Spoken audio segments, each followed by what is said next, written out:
Ola, son Laura Rodríguez Seane de primeiro de ESO e veño-vos a falar sobre o conto Somos os monstros. Trata dun neno e dunha nena que se perden cando saen a xogar no bosque, arrasado polo último incendio.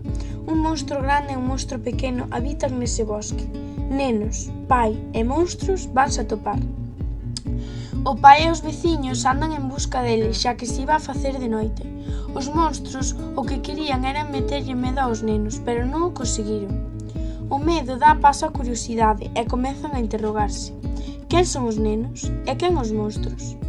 O meu personaxe preferido é a nena, xa que cando se perdeu non tivo medo.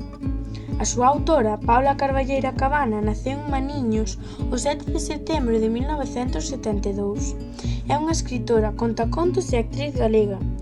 Reside en Santiago de Compostela, A Coruña, desde 1989, onde estudou Filoloxía Hispánica.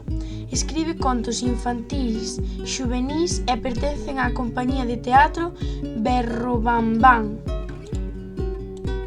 Algúns dos seus contos son A Percura, Conta atrás e A burra Ramona. A min gustoume e recomendo volo ler, xa que me parece un libro moi entretido. Adeus!